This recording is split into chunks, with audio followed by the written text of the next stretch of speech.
So let's take a moment to look at Standard 6.7a. This standard states that the student is expected to generate equivalent numerical expressions using order of operations, including whole number, exponents, and prime factorization. I'd like to share with you some information that comes from TEA. It comes from the Mathematics Teach Supporting Information document for grade 6. So in that document it states that generate equivalent numerical expressions is synonymous to simplify.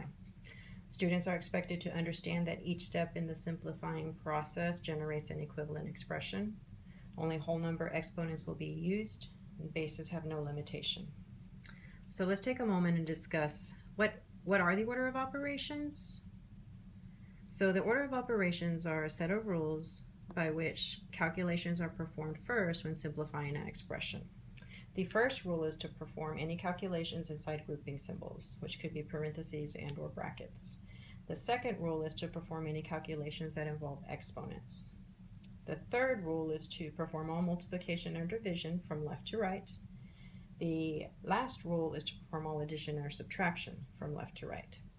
So this standard also mentions prime factorization, so let's take a moment to discuss prime factorization. That is the process of decomposing a composite number as a unique product of prime factors. You begin the process by dividing that composite number by the least prime factor. You continue that process until all the factors are prime. Then you write the factors of that original composite number as a multiplication problem. So let's look at an example for this standard.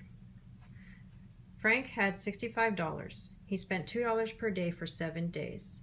Then he was given $9 to divide equally between himself and his 2 brothers. The following expression can be used to find the amount of money Frank had after that. And we're given the expression 65 minus 2 times 7 plus 9 divided by 3.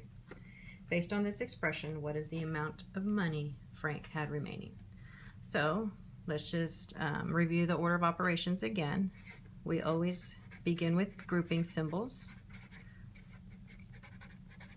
Perform any calculations that are inside the grouping symbols, which could be parentheses or brackets. Then the next step is to perform any calculations that involve exponents. The third step is to perform all multiplication and or division from left to right as it appears in the problem. And then the fourth step is to perform any addition and or subtraction, again from left to right in the expression.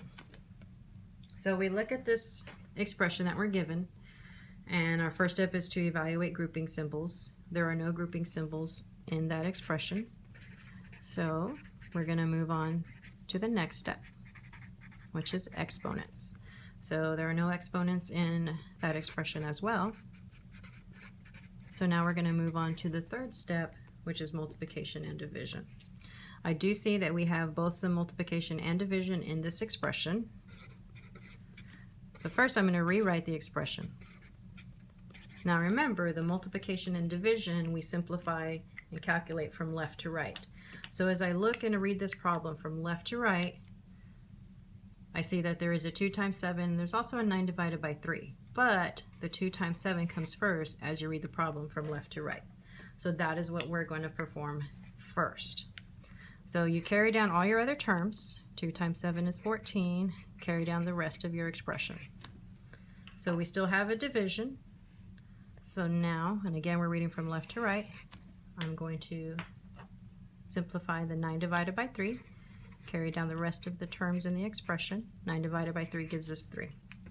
So there's no more multiplication and division. We're only left with addition and subtraction. So again, from left to right, I see that we have 65 minus 14. That comes first. So we're going to determine what 65 minus 14 is, which is 51. Carry down our plus 3. And now we're left with just 51 plus 3, which is 54. Therefore, Frank had $54 remaining.